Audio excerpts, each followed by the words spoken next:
Hello. आज हम बात करेंगे एक न्यू एल्गा कारा के बारे में। आज की इस वीडियो में हम कारा के occurrence, thallus structure, cell structure, growth, reproduction, fertilization, oospore, alternation of generation and life cycle, इन सभी के बारे में डिटेल डिस्कस करेंगे। वीडियो के एंड में कुछ क्वेश्चंस हैं जो एग्जाम के पॉइंट ऑफ व्यू से बहुत ही इंपॉर्टेंट है, तो वो सॉल्व करा दिए जाएंगे। तो रिक्वेस्ट है कि वीडियो को एंड तक देखें। चलिए हम अपनी वीडियो स्टार्ट करते हैं।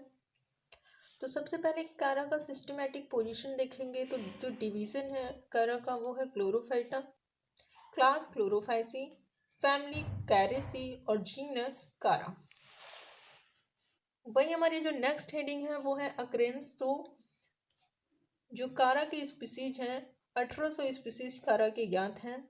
ये जो कारा होता है ये फ्रेश वाटर एल्गा होता है जो कि वाटर में सबमर्ज्ड कंडीशन में पाया जाता है, मतलब कि ये वाटर में हमेशा डूबी हुई अवस्था में पाए जाएंगे। ये कारा जो है सैलो वाटर में भी पाए जाते हैं, पॉन्ड में देखे जा सकते हैं, लैक, टैंक्स, इन सब में ये पाए जाते हैं। कुछ जो स्पीसीज है कारा के वो एल्केलाइन वाटर में ग्रो करते हैं, कुछ स्पीसीज कारा के हैवी वाटर में ग्रो करते हैं जो कि इनक्रस्टेड होते हैं कैल्शियम और मैग्नीशियम कार्बोनेट के साथ। इस इंक्रस्टेशन की वजह से इसको स्टोन वर्ट कहा जाता है। इंडिया में कारा के 30 स्पीसीज, एक 1800 स्पीसीज में से ओनली 30 स्पीसीज ज्ञात हैं, जिनमें से कि कारा ब्राउनी, कारा ग्रेसिल्स, ये सब इंडियन कॉमन स्पीसीज हैं कारा के। ये देखिए कारा का थैलस है। ये जो कारा होता है ये देखने में किसी एंजियोस्पर्मिक प्लांट या फ्लावरिंग प्लांट के जैसे दिखता है, लेकिन ये एक एल्गा है। और बाय अपीयरेंस बात करें तो ये टेडोफाइट का एक जिनस है इक्विसेटम, उसके जैसे भी दिखता है। इक्विसेटम को हॉस्टेल कहते हैं और ये जो कारा है ये भी इक्विसेटम के जैसे ही दिखता है और पानी में पाया जाता है, इसलिए इसको एक्वाटिक हॉस्टेल कहा जाता है। थैलस होता है वो 20 से 30 cm लंबा होता है, उसकी लंबाई होती है, ब्रांच्ड होते हैं, मल्टी सेलुलर होते हैं और दो भागों में बटे होते हैं, राइड्राइड्स और मेन एक्सिस। कारा के अगर प्लांट को हम छूते हैं, अगर टच करते हैं, तो ये थोड़ा सा खुरदुरा और रफ जैसा महसूस होता है। ऐसा इसलिए होता है कि इनके थैलस पे कैल्शियम मैग्नीशियम कार्बोनेट का डिपॉजिट पाया जाता है। वो जो डिपॉजिट होता है उसकी वजह से ये खुरदुरे महसूस होते हैं और इसी की वजह से इसको स्टोन वर्ट का नाम दिया गया है। कुछ कारा के स्पीसीज ऐसे भी हैं जिनमें सल्फर कंपाउंड प्रेजेंट होता है और सल्फर कंपाउंड प्रेजेंट होने की वजह से उस कारा का जो थैलस होता है उससे H2S की स्मेल आती है और कुछ में अनियन जैसा स्मेल आता है। थैलस की बात करेंगे अभी, तो मेन इंटरेस्टिंग पॉइंट बताया गया कारा का। अब मेन पॉइंट पे आएंगे। जो कारा का प्लांट होता है, थैलस होता है, वो मल्टी सेलर होता है और मैक्रोस्कोपिक होता है। मीन्स हम अपने इसको नेक्ड आइज से भी देख सकते हैं। ये जो इनका थैलस होता है 20 से 30 cm हाइट में होता है और डिफ्रेंशिएटेड होता है राइड्राइड्स में, जो कि और मेन एक्सिस में। जो राइड्राइड्स होते हैं, ये जो राइड्राइड्स होते हैं ये वाइट होते हैं, थ्रेड लाइक होते हैं, मल्टी सेलुलर होते हैं, यूनिसेलुलेट होते हैं और ब्रांच्ड होते हैं। देखिए इस तरह से ब्रांचेस निकली हुई हैं। और इनकी जो राइड्राइड्स होती हैं उनके टिप पे, जैसे ये टिप है तो यहाँ पे एक सॉलिड एजेंट होते हैं जो स्टैटोलिथ का काम करते हैं। स्टैटोलिथ का मतलब कि ये ग्रेविटी परफेक्शन होते हैं। तो राइड्राइड जो है ग्रेविटी की तरफ ग्रो करता है, मतलब नीचे की साइड ग्रो करेगा। किसकी वजह से? विद स्टैटोलिथ की वजह से।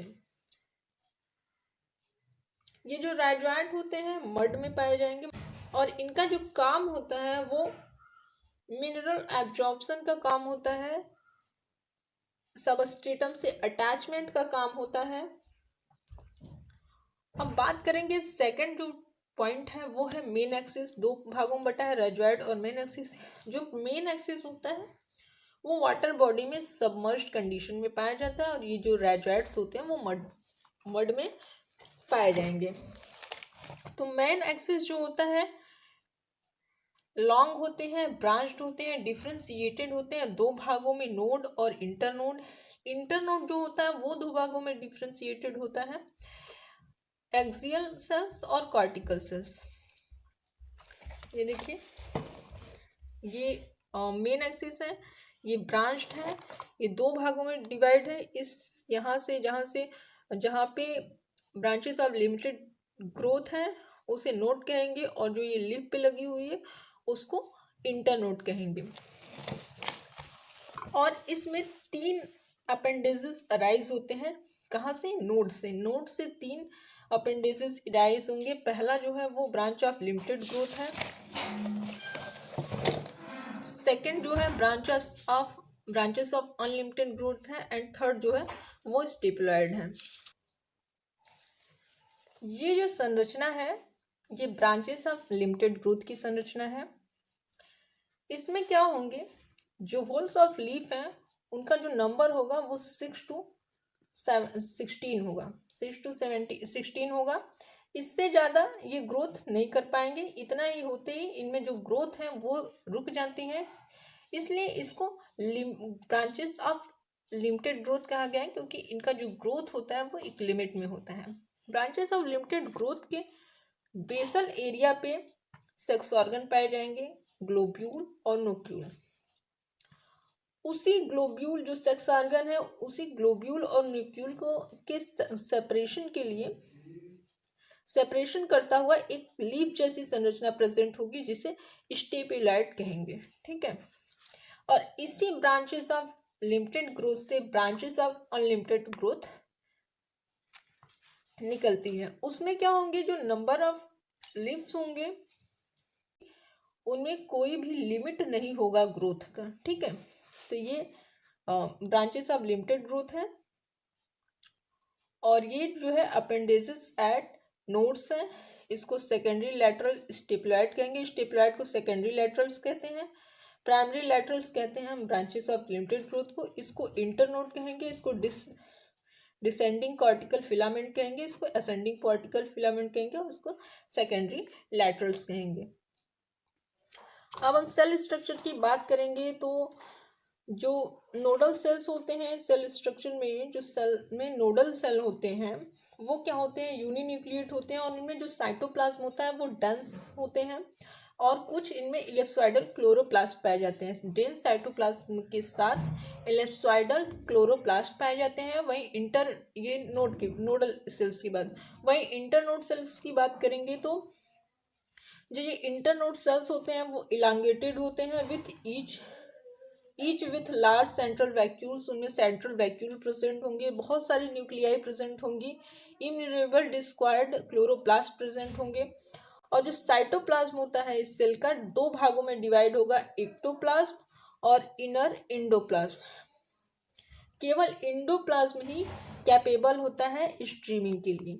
तो जो इंटरनोडल सेल होते हैं उनका जो साइटोप्लाज्म होगा वो दो भागों में डिवाइड होगा, एक्टोप्लाज्म और इंडोप्लाज्म। इंडोप्लाज्म जो होते हैं वो कैपेबल होंगे स्ट्रीमिंग के लिए। तो नेक्स्ट हमारी जो हेडिंग है कारा की वो है ग्रोथ। तो कारा में जो ग्रोथ होता है वो मेन एक्सिस से होता है, और इनमें जो डिवीजन होगा वो एपिकल सेल से डिवीजन होगा। एपिकल सेल जो है यहाँ पे है देखिए, ये डिवाइड होगा एपिकल सेल और बेसल सेल में, फिर से इनमें डिवीजन होगा, एपिकल सेल बनेंगे, नोडल इनिशियल बनेंगे, इंटरनोडल इनिशियल बनेंगे, फिर से डिवीजन होगा तो क्या होगा, एपिकल सेल तो पहले से ही बना है, नोडल इनिशियल बनेगा। नोडल इनिशियल देखिए, नोडल इनिशियल में डिवीजन होगा, टू सेल बन जाएंगे, और इंटरनोडल इनिशियल बनेगा, और सेंट्रल सेल्स बनेंगे, और एपिकल सेल्स और ब्रांचेस बनेंगे।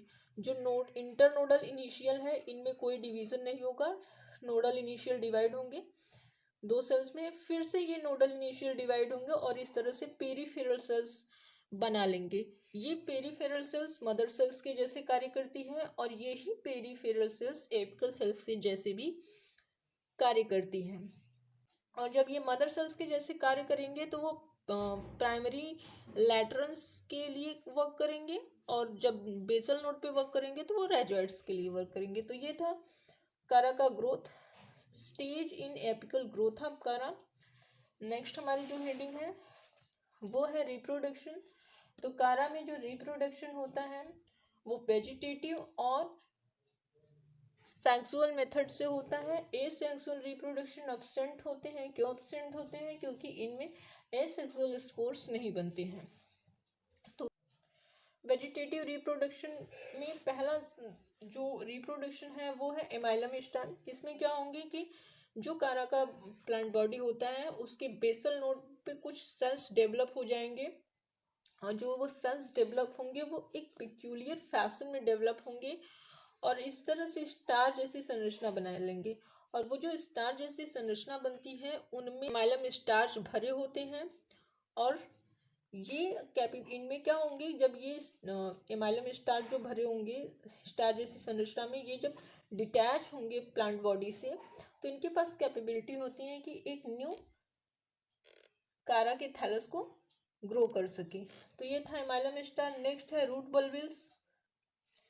ये जो रूट बल्बिल्स होते हैं क्या होंगे कि कारा के कुछ स्पीसीज में क्या होंगे कि उनके जो रेजोइट होते हैं वहाँ पे ओवल स्पेरिकल या बल्बिल लाइक संरचना ग्रो हो जाती है इस तरह से, और ये क्या होंगे कि डिटैच हो जाएंगे प्लांट बॉडी से कारा के, और इनमें कैपेबिलिटी होती है कि जब ये डिटैच हो जाएंगे तो एक न्यू कारा के थैलस को ग्रो कर सकेंगे। नेक्स्ट है हमारा एमार्फस बल्बिल्स। एमार्फस बल्बिल्स में क्या होंगे कि नोड का जो लोअर सेल्स होता है उस पे कुछ इस तरह से संरचना बन जाती है। इस संरचना के पास कैपेबिलिटी होती है जब ये प्लांट से डिटैच होते हैं तो एक न्यू कारा के थैलस को बनाते हैं। ये जो एमार्फस बल्बिल्स है हेल्प करता है वेजिटेटिव प्रोपागेशन में। नेक्स्ट है प्रोटोनिमा। ये जो सेकेंडरी प्रोटोनिमा होता है ये कुछ ट्यूब्यूलर स्ट्रक्चर्स होते हैं, मतलब कि ट्यूबर लाइक स्ट्रक्चर्स बन जाते हैं। ये डेवलप होते हैं प्राइमरी प्रोटोनिमा या जो बेसल सेल होते हैं राइजोइड्स के वहां से। लाइक क्या होंगे कि जैसे प्राइमरी प्रोटोनिमा होते हैं उन्हीं की तरह एक न्यू थैलस को बनाते हैं। नेक्स्ट है सेक्सुअल रिप्रोडक्शन। देखिए यहाँ से क्वेश्चन क्या आता है कि सेक्सुअल रिप्रोडक्शन पूछा जाता है, लेकिन सेक्सुअल रिप्रोडक्शन के अंडर में हमें एंथ्रीडियम को भी लिखना होता है, और एंथ्रीडियम के डेवलपमेंट को भी बताना होता है। तो जो एंथ्रीडियम होता है उसको ग्लोब्यूल कहते हैं। सबसे पहली बात, अगर सेक्सुअल रिप्रोडक्शन इन कारा आ जाता है तो ठीक है, या फिर शॉर्ट नोट आ जाता है कैसे कि ग्लोब्यूल डिस्क्राइब टू ग्लोब्यूल, तो उसमें क्या होंगे कि आपको कंफ्यूज नहीं होना है। आपको पता है कि ग्लोब्यूल कारा में एंथ्रीडियम को कहते हैं, तो आपने सिर्फ उसी को डिफाइन कर देना है। तो ये जो एंथ्रीडियम होते हैं वो मैच्योर एंथ्रीडियम जो होता है वो लार्ज होता है, माइक्रोस्कोपिक होता है, मतलब उसको हम आराम से देख सकते हैं, किसी भी माइक्रोस्कोप की ज़रूरत नहीं होती है। स्पेरिकल होते हैं और ये रेड या येलो कलर के होते हैं, ये जो एंथ्रीडियम होते हैं। ये तो बात हुई एंथ्रीडियम की संरचना की।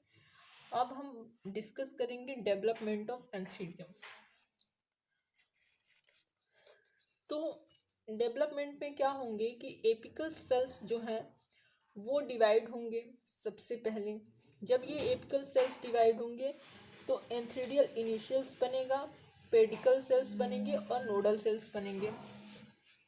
अब ये एंथ्रीडियम इनिशियल्स जो है उनमें डिवीज़न होगा, ट्रांसवर्स डिवीज़न होगा, और ये जो पेडिकल सेल्स हैं इनमें किसी भी टाइप का डिवीज़न नहीं होगा। ये पेडिकल सेल्स जब एंथ्रीडियम मैच्योर हो जाएंगे तो वहाँ क्या करेंगे, स्टाल्क, स्मॉल स्टाल्क के जैसे वर्क करेंगे।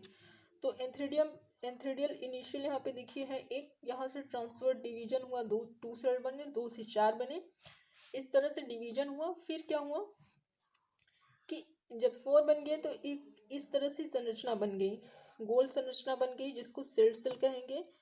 इनर के सेल्स को प्राइमरी कैपिटुलम सेल्स कहेंगे, और ये देखिए पेडिकल सेल्स जो यहाँ पे डिवाइड नहीं हुए थे यहाँ पे स्टार जैसी संरचना बना रहे हैं जिसको पेडिकल सेल्स कहेंगे।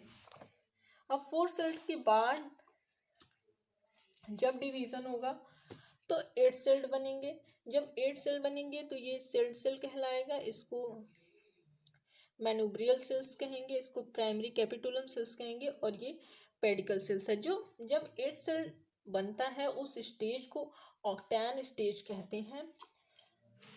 अब सेल का क्या कार्य होता है कि ये जो सेल, नाम से ही पता चल रहा है कि रक्षा करना है, तो ये सेल को अगर हम इस तरह से उनकी संरचना देखें तो कुछ इस तरह से दिखाई देगी, फुटबॉल जैसी संरचना, और उसमें छोटे छोटे, जैसे ये फुटबॉल हो गए, इस टाइप से छोटे छोटे लेदर के पैचेस लगे होते हैं ना, उसी तरह से सेल की संरचना दिखाई देगी।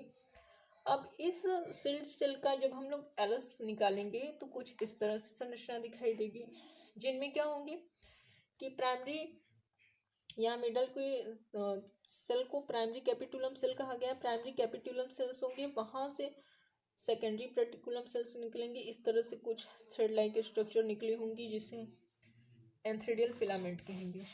तो वही जो संरचना है उसको यहाँ पे दिखाया गया है।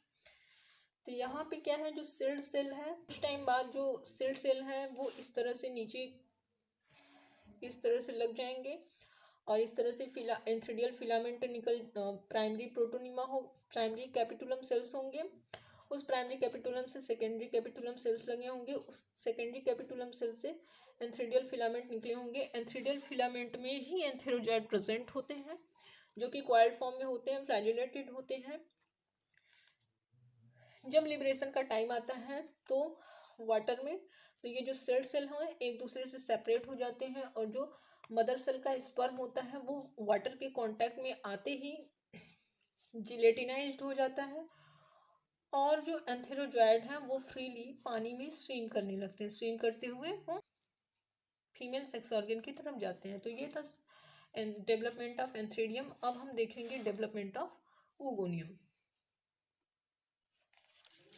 ये जो ओगोनियम होता है उसको नोक्यूल कहते हैं। ये क्या होते हैं कि मैक्रोस्कोपिक होते हैं, ओवल होते हैं, और शॉर्ट स्टाल्क इनमें प्रेजेंट होता है। ये एंथ्रीडियम और ओगोनियम दोनों क्या होंगे कि प्राइमरी लेटरल जो ब्रांचेस ऑफ लिमिटेड ग्रोथ हैं उन्हीं के नोड से इनमें ये मतलब बनते हैं। अब डेवलपमेंट की बात करेंगे तो ओगोनियल इनिशियल्स रहेंगे। वो ओगोनियल जो इनिशियल है वो डिवाइड होगा ओगोनियल मदर सेल्स में, और जब इनमें डिवीजन होगा तो इस तरह से सीड्स इनिशियल और सेंट्रल सेल्स बन जाएंगे। फिर से इनमें डिवीजन होगा तो कोरोना सेल्स बनेंगे और ट्यूब सेल्स बनेंगे। जब कोरोना सेल्स और ट्यूब सेल्स बन जाएंगे तो उसके बाद इनमें क्या होंगे कि इस तरह से एक सेल बन जाएंगे, स्टॉक्स बन जाएंगे, सेंट्रल सेल्स बन जाएंगे, और पेडिकल सेल यहाँ पे प्रेजेंट रहेगा। और फिर इनमें जब मेच्योरिटी होगी तो इस तरह से डिवीजन, जब इनमें ट्रांसवर्स डिवीजन होगा तो इस तरह से कोरोना सेल्स बनेंगे, ट्यूब सेल्स बनेंगे, एक न्यूक्लियस बनेगा, स्टार्च सेल्स बनेंगे, सेंट्रल सेल्स बनेंगे, और पेडिकल सेल्स बनेंगे। सिंपल है ओगोनियल इनिशियल्स। डेवलपमेंट ऑफ ओगोनियम में सिंपल है, ओगोनियल इनिशियल्स डिवाइड होंगे ओगोनियल मदर सेल्स में, फिर से उनमें डिवीजन होगा, सीथ इनिशियल और सेंट्रल इनिशियल सेंट्रल सेल्स बनेंगे, फिर से उनमें कोरोना सेल्स और ट्यूब सेल बनेगा। इसके बाद इनमें एक का फॉर्मेशन होने लगेगा जिनमें starch cells, central nodal cells, इस टाइप से कुछ संरचनाएं बनेंगी। उसके बाद जब ये कंप्लीटली डेवलप हो जाएंगे तो इनमें सबसे ऊपर का जो पार्ट है उसको कोरोना कहेंगे, इसे ट्यूब सेल कहेंगे, एक न्यूक्लियस कहेंगे, स्टार्च सेल बनेंगे, सेंट्रल सेल्स बनेंगे, और पेडिकल सेल्स बनेंगे। अब हमारी जो नेक्स्ट हेडिंग है वो है फर्टिलाइजेशन। डेवलपमेंट हो गया ग्लोब्यूल का भी और नोक्यूल का भी, तो उसके बाद का प्रोसेस जो है उसको फर्टिलाइजेशन कहेंगे। तो जब फर्टिलाइजेशन होगा तो जो नोक्यूल होता है, जो ओगोनिया का डेवलपमेंट हुआ है उसमें जो ये ट्यूब सेल हैं वहाँ से 5 जो ट्यूब सेल हैं वो क्या होंगे, सेपरेट होना स्टार्ट कर देंगे। ये जो 5 जो ट्यूब सेल हैं ये सेपरेट होंगे तो क्या होगा कि एक छोटा सा स्प्लिट इनमें बनेगा, जो ये स्लिट बना होगा वो जिलेटिनस वॉल होगा, उसे पेनिट्रेट करेगा और ढेर सारे एंटेरोजॉइड ओगोनियम में प्रेजेंट हो जाएंगे। इंटर कर जाएंगे, ढेर सारे इंटर करेंगे, लेकिन फ्यूज सिर्फ एक ही एंथेरोजॉइड होगा जो कि फ्यूज होंगे विथ एक एक के साथ एक एंथेरोजॉइड एक के साथ फ्यूज होगा और ओ स्पोर का निर्माण करेगा। अब जब ओ स्पोर बन जाएंगे, मतलब जाइगोट का जब बन जाएगा, तो उनमें इस तरह से चार डॉटर न्यूक्लियाई बनेंगे। ये देखिए संरचना है, इसको जाइगोट बनेंगे बोलेंगे, इसे डॉटर न्यूक्लियाई बोलेंगे। अभी 4 डॉटर न्यूक्लियाई में से सिर्फ जो एपिकल मतलब कि एंटेरियर एंड पे है वो उसको फंक्शनल न्यूक्लियस कहेंगे, और 3 जो डॉटर न्यूक्लियाई हैं वो डिसेंट्री न्यूक्लियाई होंगे, मतलब ये डीजेनरेट हो जाएंगे। अब ये एक जो फंक्शनल न्यूक्लियस है ये डिवाइड होगा प्राइमरी इनिशियल, प्रोटोनीमा इनिशियल और राइजोइडल इनिशियल में। इस तरह से देखिए, एक से यहाँ पे 2 बन गए। अब ये जो प्रोटोनीमा इनिशियल है उससे प्राइमरी प्रोटोनीमा बनेंगे, और प्रोटोनीमा राइजोइडल प्रोटोनीमा जो है उससे प्राइमरी राइजोइड बनेंगे।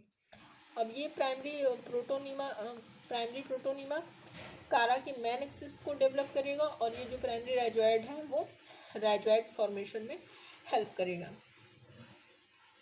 सारा प्रोसेस हो गया। अब हम देखेंगे अल्टरनेशन ऑफ जनरेशन। तो जो कारा होता है उसका जो प्लांट बॉडी होता है वो हैप्लॉइड होता है। डिप्लॉइड कंडीशन केवल जब उस फॉर्मेशन होगा उस समय पाया जाता है कारा में, क्योंकि उनमें जो डिवीज़न होता है वो मेटोटिक डिवीज़न है। कारा का लाइफ साइकिल, और ये देखिए डायग्रामेटिकल रिप्रेजेंटेशन है कारा के लाइफ साइकिल का। तो यहाँ से पहले एसेक्सुअल रिप्रोड्यूस बल्बिल्स के थ्रू होगा, एमॉर्फस बल्बिल्स के थ्रू होगा, सेकेंडरी प्रोटोनिमा के थ्रू होगा, और वहीं पे सेक्सुअल रिप्रोडक्शन देखेंगे तो कारा के सबसे पहले ग्लोब्यूल बनेंगे और नोक्यूल बनेंगे। ग्लोब्यूल से एंथेरोजॉइड बनेगा, नोक्यूल से एक का फॉर्मेशन होगा।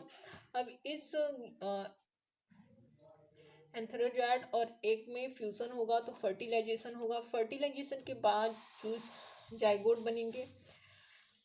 बनेंगे जिनमें मियोसिस होगा। मियोसिस के बाद प्रोटोनीमा बनेंगे। से फिर क्या होगा कि एक नया कारा का थैलस ग्रो कर जाएगा। तो ये था फुल डिस्कशन कारा के बारे में। तो इनमें जो क्वेश्चन पुटअप होता है वो ऐसे होता है कि कारा को स्टोन वर्ड क्यों कहते हैं, तो पता ही है क्योंकि उनमें जो कैल्शियम और मैग्नीशियम का जो होते हैं डिपॉजिट पाया जाता है, जिसकी वजह से वो ब्रिस्टिक्स और रफ महसूस होते हैं, इसलिए उन्हें स्टोन वर्ड कहा जाता है। वेजिटेटिव कैरेक्टर्स ऑफ कारा पूछा जा सकता है, सेक्सुअल रिप्रोडक्शन पूछा जा सकता है, रिप्रोडक्टिव आर्गन्स ऑफ कारा पूछा जा सकता है। तो उनमें हमको दोनों लिखना पड़ेगा, ग्लोब्यूल्स और नोक्यूल्स के बारे में उनका डेवलपमेंट भी दिखाना पड़ेगा। लाइफ साइकिल अगर पूछा जाता है तो भी पूरा हमें दिखाना पड़ेगा, रिप्रोडक्शन से लेके यहाँ तक की सारी प्रोसेसेस दिखानी पड़ेगी। तो होप कि वीडियो आपको समझ में आई हो। अगर आपके लिए हेल्पफुल हुआ हो तो वीडियो को लाइक ज़रूर कीजिएगा। चैनल पे बने रहना चाहते हैं तो चैनल को सब्सक्राइब जरूर कीजिएगा। Thank you for watching.